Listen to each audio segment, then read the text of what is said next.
Kom ons lei die oor. Liewe almagtige Hemelse Vader, Heer, vanoggend kom ons en ons wil eerstens vir U dankie sê vir die liefde, die genade wat U so onverdiens op ons lewens uitgiet. Maar vanoggend wil ons kom en ons wil by U pleit om met diegene te wees wat nie hier is nie. Ons dink aan ons geliefdes wat nie hier is vandag nie vir welke rede ook al. Mag hulle net daar waar hulle self is 'n diepere bewustheid hê dat U hulle liefhet, dat U met hulle is en dat hulle gemis word hier vandag. En dan bid ons vir diegene wat hier is en ons sê, Heer, dankie dat U ons elkeen tot hier kon bring. Laat ons saam U naam kan groot maak vandag, saam U kan loof en U kan aanbid en mag ons nie vergeet dat dit is die rede hoekom ons hiernatoe gekom het nie. Om U naam groot te maak, U te loof en U te prys nie. Ons vra U dat U nou in ons midde sal kom, dat U die duiwel en sy engele hier sal uithou. Liewe Heer, en dat U ons diensknegte sal maak. Diensknegte van U koninkryk is ons gebed in Jesus naam alleen. Amen. Nou om die Bybels oop te maak by 1 Petrus 2 en ek lees vers 17 vir ons. 1 Petrus 2 vers 17.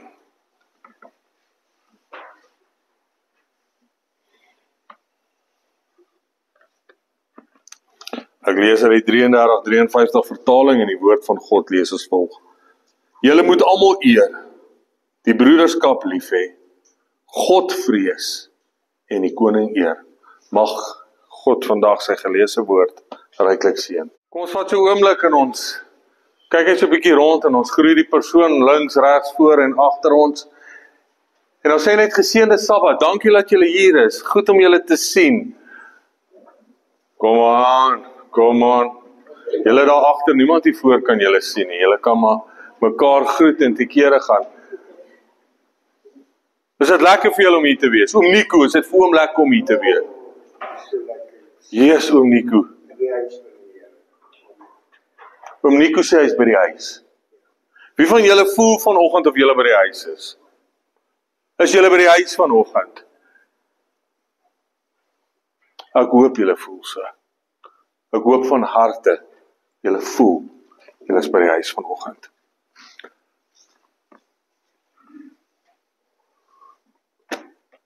Wat is daar? Respek is 'n voorreg. Kom ons sluit gerus. Liewe Jesus, baie dankie vir U liefde, U genade, vir die voorreg om hier te kan wees. As weer ons sien oom Nico se opgewondenheid, sy dankbaarheid om hier te kan wees. Weer en ek wil vra dat dit ons lewens ook sal vul. Dat ons opreg dankbaar en opgewonde sal wees om hier te kan wees. Om te kan sê, ek voel ek is nou tuis. Nie omdat ons hier wil slaap nie, maar omdat hierdie ons mense is. Ons familie is, ons broers en ons susters in Christus. Waar ons nou die woord gaan oop en vra ons weer eens vir die leiding van die Heilige Gees, dat U ons sal lei. Wees met ons geliefdes wat nie hier is nie. Kom nou in ons midde. Kom tabernakel opnuut saam met ons. Dis ons gebed in Jesus naam alleen. Amen. So respek. Wat is respek? Wat is respek? Kom julle klomp Afrikaners, sê vir my, Ons moet luister. Marla sê respek is ons moet luister. Jy moet luister vir jou ma. En vir jou pa? Okay. Ja, dat is 'n deal. Okay. Enigiemand anderste? Wat is respek? Jy moet die een hoër ag as jouself? Ja, okay. Ons moet nie mors nie. Okay. Enigiemand anderste? Wat is respek? Eerbied. As jy laat hier sien die son oor almal skyn. Ek is as Afrikaner groot geword, so ek is geleer om respek te hê, irrelevant. Kinders was wat gedoen mee. Hulle was net gesien en nie gehoor nie. Ek dink nie dis heeltemal 'n Bybelse konsep van respek nie. Jammer, Afrikaners. Jammer. Dink nie dis heeltemal die konsep wat die Bybel het van respek nie. Ek gaan daai nou net een kant sit, is dit reg? Ons sit hom in een boksie. Okay? Alright. Wat is iets in julle lewens? Okay, nie die Bybel asseblief, want ek weet as ons by die kerk is en hierdie vraag word gevra, dan sê almal die Bybel. Okay. As daar 'n krisis is, 'n vuur, wat ook al, en jy moet vlug. Jy moet nou in jou kar klim en gaan. Wat is die ding van die hoogste waarde? Nie die Bybel nie, ek wil nie die Bybel hoor nie. Bybel is reeds in ons karre. Okay, ons neem hom aan. Hy is reeds daar in die deur in die kant. So die Bybel is reeds daar. Wat is die ding van die grootste waarde, hoogste waarde wat jy sal vat? Ons hoop hy sou ook in die kar wees, saam met jou outomaties. Okay. Right? So nie jou man of jou vrou of jou kinders of jou skaap. Tannie kan tannie se hond. Nie almal sit 'n hond in 'n kar nie. Tannie se hond. Is dit vir tannie die ding van die hoogste waarde, tannie se hond. Ek het actually geen materiële waarde. Daar's niks in my huis wat ek nie sonder kan vra om mense. Alles belang is van. Ek dink ek en tannie moes saam gebly het. Ons baie dieselfde. Okay, Anton? Ek het 'n baie diep musiekinstrument. Oor daai ding wat jy weier om in die kerk te speel.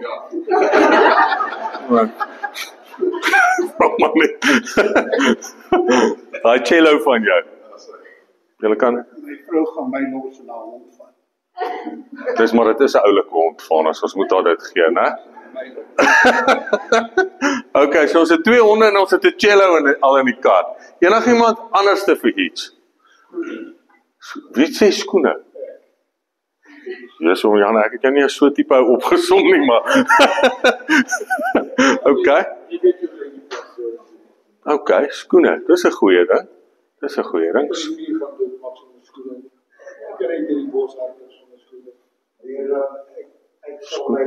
sal my switch met jou. Dis om Nico daai energie. Jy weet nooit wanneer jy uit energie uithardloop nie. Dis 'n goeie ding. Dis 'n goeie ding. My vrou, wat sê jy vat? Ek dink my man en my kinders van my voel ek dat dit wil ek nodig hê. Ek is ook nie materialisties nie. Ek sit altyd en dink wanneer jy sê, ja, jy het 'n fantasties gepak en 4 gaan daar kop. Wat gaan ek saamvat met sit dink ek? Weet jy wat? Ek weet nie. Dit raak nie wat ek weer belangrik as obviously ek gaan bevoordees in my diere, so ek sal graag my diere ook net wil veilig. Dit bietjie baie, jy gaan nie ingelaai kry. Ja. Ek wil net sê daar's 'n verskil tussen materialisties en sentimenteel, né? So sê sentimentele waarde is nie noodwendig materialistiese waarde nie.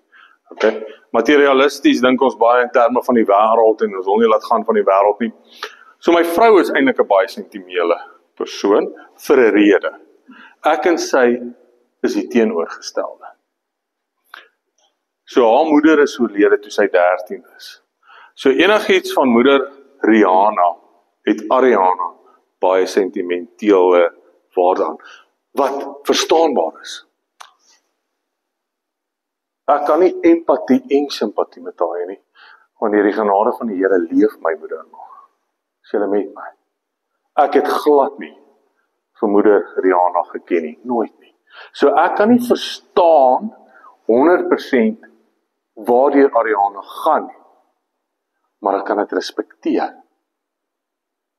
Is julle met my? Ek kan dit respekteer. En die dag van ons troudag, ons huweliksdag, was dit 'n dag van ongelooflike emosies. Want wie was nie by die troue nie? Moeder Rihanna. Sy was net daar om te help troukoek uitkies en trourok uitkies en help met die trourok en sy was net nie daar nie. Blomme uitkies nie. So dit was vir Ariana 'n verskriklike emosionele tydperk gewees, die reël en die troudag. En ek kon nie deel in daardie emosies nie. Ek kon nie.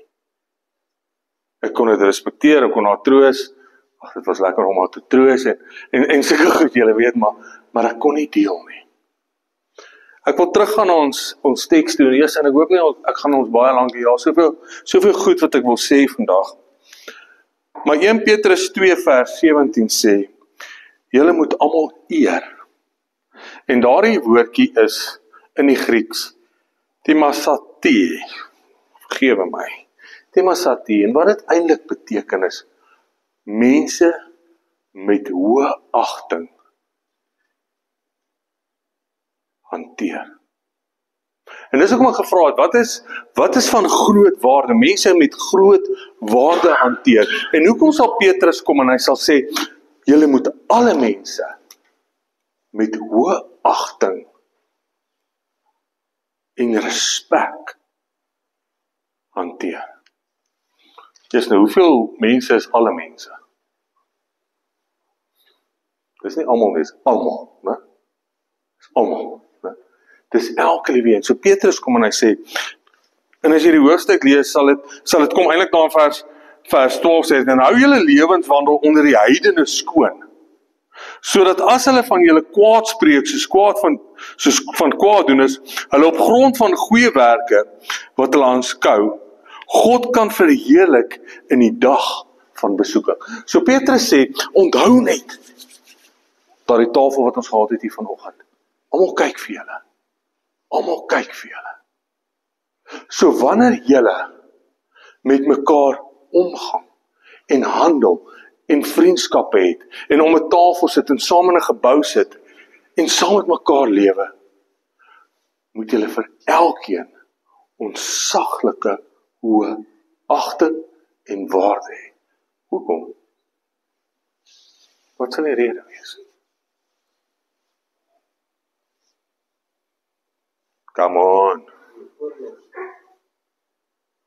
Voorbeeld stel, ja. Dit het baie te doen met daai persoon se gemoed. Hoe jy tot hom toetree en wat se invloed jy op sy gemoed het, dat sy reaksie weer tot jou of tot die volgende persoon in die regte manier kan toetree. Gemoedstoestand speel jy baie groot rol. Gemoedstoestand. Wie is dit wat skryf hier in Petrus? Wie is die skrywer van die boek Petrus? Is dit nie Petrus die apostel nie? Ok. Alright, so paar jaar van tevore, voordat hy die boek skryf, is hulle 12 manne wat so agter hierdie leier van hulle aan hardloop. En wie was hierdie leier gewees? Jesus, né? Jesus Christus. En hardloop agter hom aan, maar wat is elkeen van daai manne se begeerte? Hoekom is hulle daar? Hulle wil belangrik wees. Waar wil hulle eintlik wees? As wat gebeur? As hy koningskap neem, né? As hy Israel in hulle glorie gaan herstel en die Rome gaan vernietig, wil hulle daar wees. Hulle wil aan sy linker en sy regterhand sit. Hulle wil die menere wees. En hoe het hulle mekaar hanteer?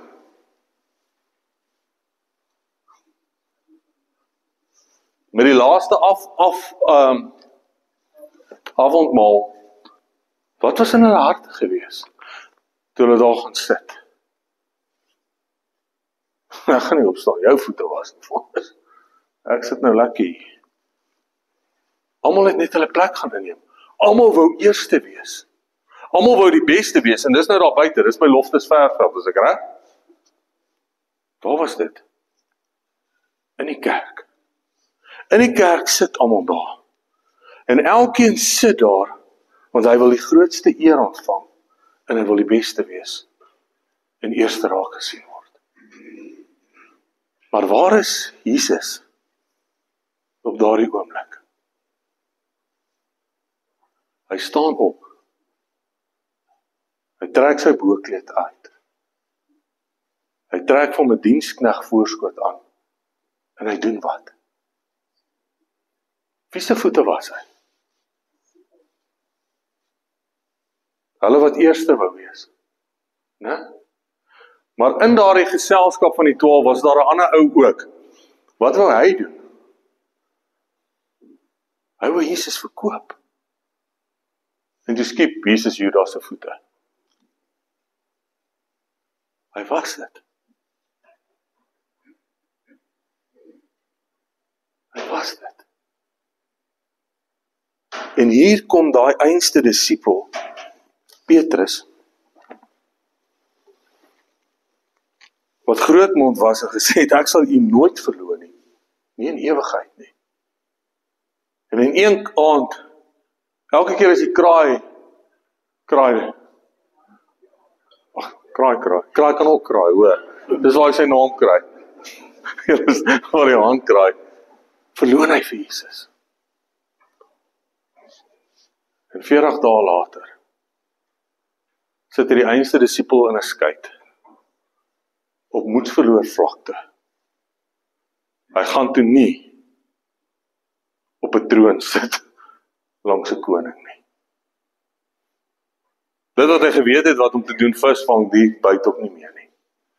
En hy sit daar, en iemand staan op die strand, en hy het reeds vis op die rooster.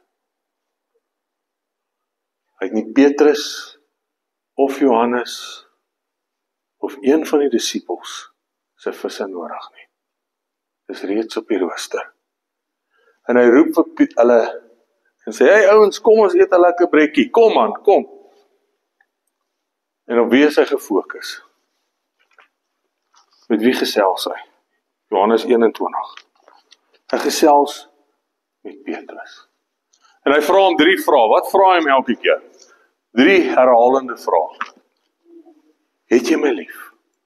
Hy sê, ja Here, u weet ek het u lief. Hy sê, laat my lammers wei. Hy vra hom 'n tweede keer, het jy my lief? Ja Here, u weet ek het my lief. En hy sê, laat my skape wei. En die derde keer, toe Johannes hom antwoord, hy sê, pas my skape op. Wanneer word 'n skaap 'n skaap? As 'n lam gewei het. As hy gewei het. As hy gegroei het. Waar is die wagter? Wanneer die skape nou daar op die pasture, soos die Engelse manne daar in Amerika praat, waar is die wagter wanneer die lammers wei? Is hy daar?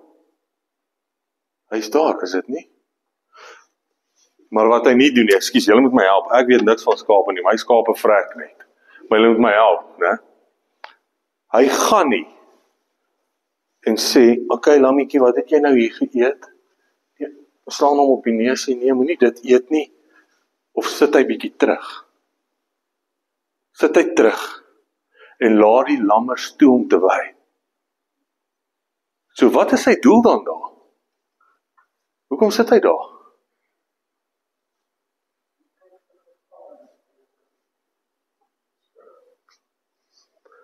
Hy kyk vir die gevare wat die lammers nie van bewus is nie.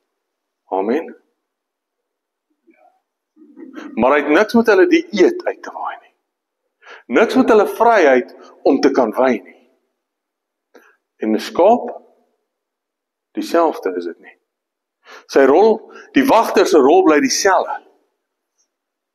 Om hom daardie vryheid te gee om te kan wei. Nie te gaan aan sy neusie te slaan en te sê nee, moenie hierdie eet nie, eet eerder hierdie bossie nie. Hy wei. Maar die wagter weet wat is die gevaar. Die herder weet wat is die gevaar. En soms lyk dit vir daardie skape of daardie lammers, of hy nie eers daar is nie. Hulle is nie eers bewus van sy teenwoordigheid nie, maar hy is daar om hulle te bewaar. So wat Jesus hier vir Petrus sê,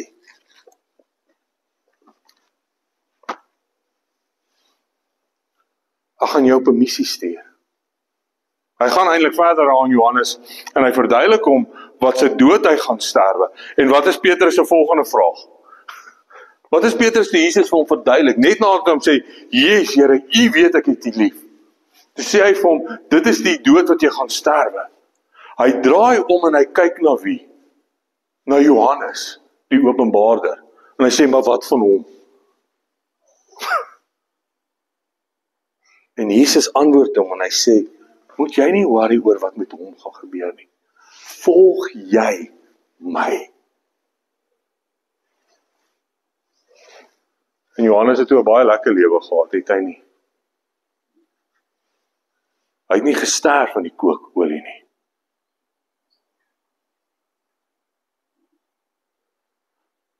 Maar hy het nog steeds gelei. Hy het nie die pad geloop wat Petrus geloop het nie, maar hy het nog steeds gelei. En dan kom daai einste Johannes, oor wie Petrus so ontstoke was. Johannes, wie se ma na Jesus toe gekom het en sê, meester, as jy in die koninkryk kom, ag kan my 2 seuns nie asseblief nommer 1 en nommer 2 wees nie. En die Here sê, jy weet nie waarvoor jy wens nie. Jy het nie idee waarvoor jy vra nie, maar jy sal uitvind. En daai einste Johannes wat eens op 'n tyd nommer 1 of nommer 2 wou wees. Daai einste Petrus wat nommer 1 of nommer 2 wou wees. Johannes skryf hierdie in Openbaring 1 vers 9. Ek Johannes, julle broer en deelgenoot in die verdrukking en in die koninkryk en in die lydsaamheid van Jesus Christus, was op die eiland wat Patmos genoem word, te wille van die woord van God en om die getuienis van Jesus Christus. My punt is, wat het hierdie manne, wat een so selfgesentreerd was, wat nommer 1, nommer 2 en nommer 3 wou wees, op 'n punt gebring, waar hulle deur 'n pot kookolie sou gaan, op 'n eiland, tussen gevangenes.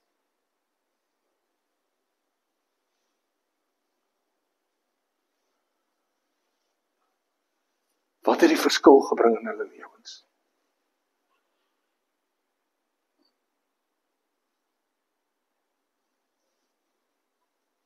Is die dag toe die Heilige Gees in hulle harte en hulle verstande hulle bewus gemaak het van die prys van Jesus Christus se offer. Wat bring jou en my by 'n plek waar ons alle mense sal eer? Wat gaan ons daar bring? Wanneer die Heilige Gees ons bewus maak van die offer van Jesus. En dan besef ons, julle het mekaar net nog gegroet. Weet julle hoe waardevol is elkeen wat hier voor, agter, links en regs van jou sit? Kyk net gou weer. Kyk net gou weer, wat 'n oomblik. Kyk wie sit langs jou. Kyk wie sit voor jou en kyk wie sit agter jou.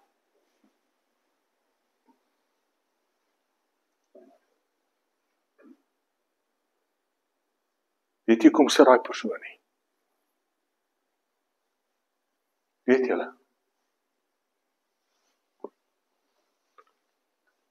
Want voor die grondlegging van die wêreld het die Seun van God sy hand opgesteek. Toe daar geen hoop vir die mensdom sou wees en hy het gesê, stuur my.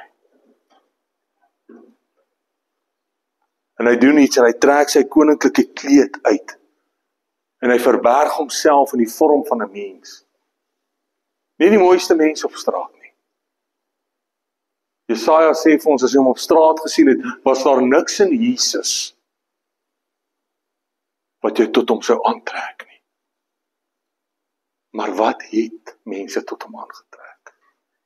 Nie sy uiterlike voorkoms nie. Sy innerlike hart. Die hart van God wat geklop het in sy borskas.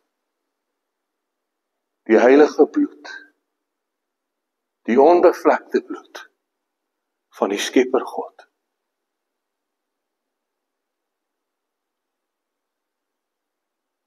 wat nie mense geklassifiseer het volgens sosiale status of enige status nie. Wat op straat geloop het, en wie ook al sy pad gekruis het, wat ek het so sê, homself op straat gesit het, sodat hy mense sy pad kon kruis. En irrelevant wie daai persoon was in die samelewing, daai persoon se lewe het Jesus Christus vir ewig verander. Amen. Maar dit was nie die groot prys nie. Die groot prys was toe hy sy lewe gaan uitgiet het op Golgotha. Kyk weer gou, links en regs, voor jou en agter jou. Weet jy wat sien jy? Jy sien iemand wat hier sit, wat die bloed van Jesus Christus op hulle het. Sê vir my, wat is meer waardevol as dit in hierdie wêreld? Wat is meer waardevol as dit? Niks.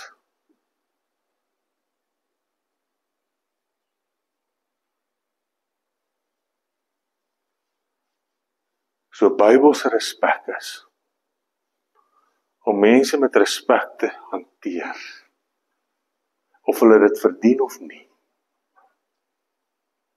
want hulle is geskape in die beeld van God. En tweedens is hulle gekoop deur die bloed van Christus. En wys my in wat se hof gaan daardie argument nie grond hou nie. Daar is geen teenargument nie. Dan gaan hy verder en hy sê, julle moet almal eer, die broederskap lief hê. Johannes 13, vers 32 sê die Here, as julle mekaar, hierdie ouens, hy praat met hierdie ouens wat hier geskryf het, daai ouens wat nou net niks met mekaar uit te gehad het, daar by daai nagmaaltafel nie, né? Daar by daai pasga tafel nie. Hy sê, as julle mekaar lief het, sal die mense weet, wat julle kinders van God is.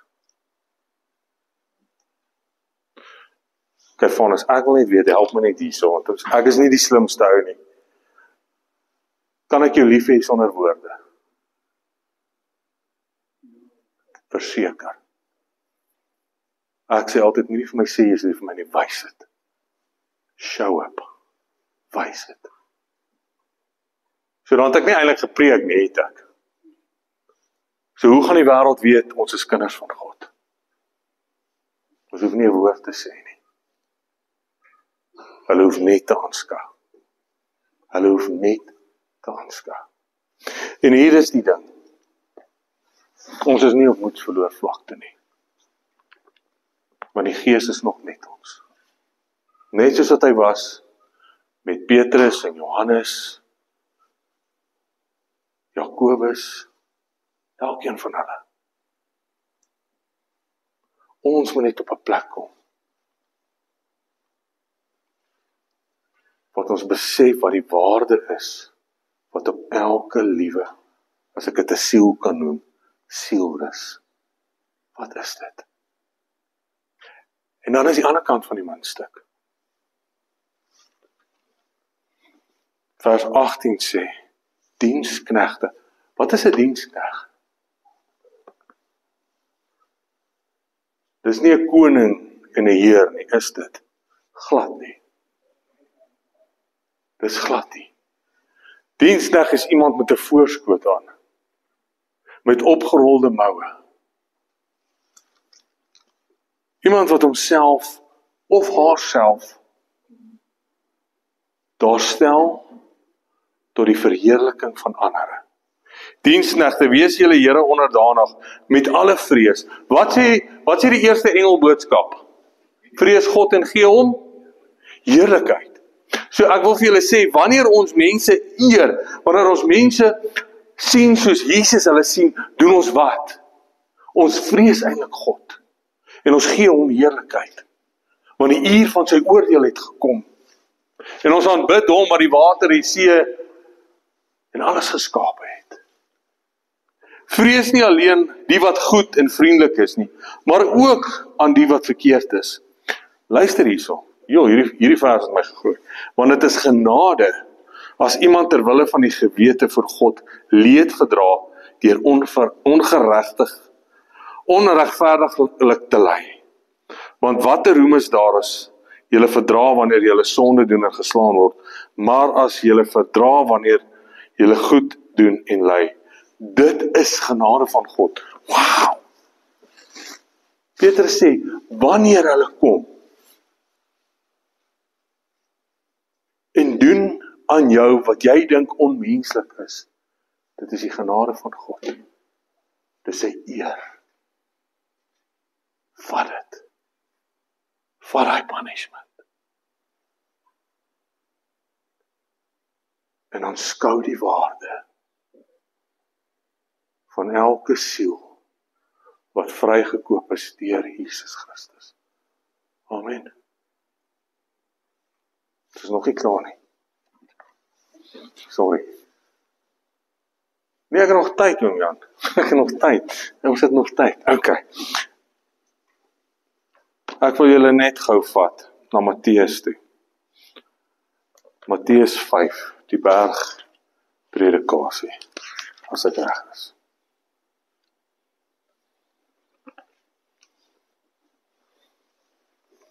Want ons praat hier oor die woorde van Johannes en Petrus. Maar daar was in Jesus se tyd 4 groepe Jode. So hulle almal was nie eensgesind nie. Soos ek my papier, ek kan nie eers altyd hulle almal se name onthou nie. Okay, so ons het die Fariseërs wat ons almal ken, ons het die Sadduseërs. Okay, en dan was daar die Essense en die Zealots. 4 groepe Jode toe Jesus aarde toe gekom het. En hulle het nie die boodskap van die Joodse boodskap dieselfde gesien nie. Ons weet die Fariseërs en die Sadduseërs was verskillend geweest. Sadduseërs het glad nie geglo in die opstanding nie, in die lewe na die dood nie. Die Essense was 'n interessante klompie. Hulle is die klomp wat die dooie Dead Sea Scrolls geskryf het. Snaaks, hulle het geglo in die onsterflikheid van die siel. En dan het ons die Zealots gehad. Zealots was eenkant grotte gewoon, die Romeine gehaat, sou dalk Romeinse oor afgekap het, as hulle Jesus gevange geneem het. Jy weet, sulke goed is, Essense was dalk 'n ou soos Johannes die Doper gewees. So wat ek vir julle wil sê is, toe Jesus aarde toe kom en die disippels word gekies, was hulle nie uit een groep gekies nie. Daar was disippels uit die 4 verskillende groepe gewees. Interessant is dit nie. En hy sê, as julle mekaar lief het, sal die wêreld weet, julle is my disippels. Dis my kinders. En Jesus kom, reg in die begin van sy bediening, en hy roep hy ouens, en hy kry hulle daar by die berg by mekaar. Vir 400 jaar was God stil. Na 400 jaar breek God sy stilte deur hierdie volgende woorde. En 'n groep waar daar sit, wat verdeeld is. Hulle is verdeeld onder mekaar. Hulle hou die Sabbat, almal. Hulle eet net rein kos, hulle glo in die Messias, hulle glo in een God. Hulle hou die 10 gebooie. Hulle almal sien Abraham, Isak en Jakob as hulle patriarge, as hulle voorvaders. En Jesus kom en hy sê, salig is die wat arm van gees is. Wanneer is jy arm van gees? Sy eerste woorde, God se eerste woorde nadat die stilte van 400 jaar breek is, salig is die wat arm van gees is. Wanneer is jy arm van gees? Wanneer jy nederig is. So respek het ek geleer as kind. Dus jy moet saam met alles stem. Nie noodwendig nie. Respek is om nederig genoeg te wees, om iemand aan te hoor, maar ook nederig genoeg om nie reg te hoef te wees nie. Om net te kan luister. Salig is hulle, wat arm van gees is, want aan hulle behoort die koninkryk van die hemel. Salig is hulle wat treur oor wat? Treur oor die sondes van hierdie wêreld, want hulle sal vertroos word. Salig is die sagmoediges, wees sagmoedig. Nie die ou wat reg is nie. Bakkies Botha is nie sagmoedig nie hoor. Hy ou breek vir jou nou.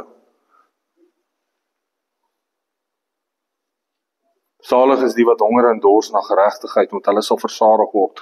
Salig is die barmhartiges, want aan hulle sal barmhartigheid bewys word. Salig is die wat rein van hart is, want hulle sal God sien. Salig is die vredemakers, want hulle sal kinders van goed genoem word. Salig is die wat vervolg word ter wille van geregtigheid, want aan hulle behoort die koninkryk van die hemel. Salig is julle wanneer die mense julle beledig en vervolg en valslik allerhande kwaad teen julle spreek om my ontwil.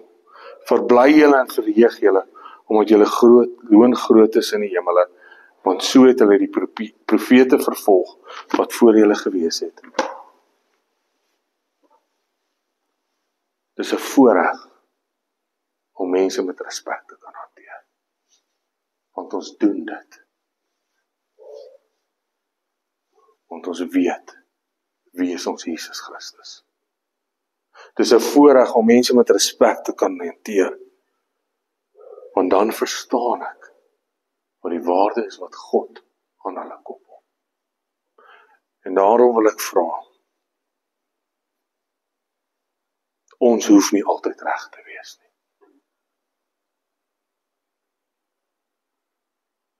Ons hoef nie. Mens hoef nie elke argument te wen nie. Mens moet net getrou wees. En mense respekteer vir wie hulle is in Jesus. Amen. Kom ons lei die woord. Liewe Heer, dankie vir die liefde en die genade. Liewe Heer, is 'n voorreg en is eintlik 'n gawe van God, om mense te kan sien soos U hulle gesien het.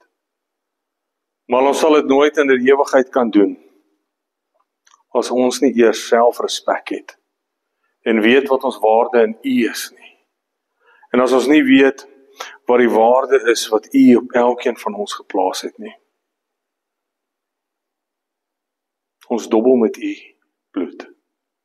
Ons dobbel met U lewe. Ons is onverantwoordelik. Ons neem risiko's. En help ons om te besef dat daardie risiko's ewige implikasies kan hê. Die Heer, maak ons weer nederig. Maak ons getrou aan die woord. En maak ons passievol oor daardie waarde wat U op ons en op ander gesit het. Sodat ons elke siel met daardie passie en respek en eer sal hanteer. Sodat ons verhoudings tussen ons sal wys dat ons God vrees en Hom aanbid wat die hemel en die aarde geskape het. Dankie dat U ons liefhet. Help ons om daardie liefde met ander te deel. Dis ons gebed in Jesus naam alleen. Amen.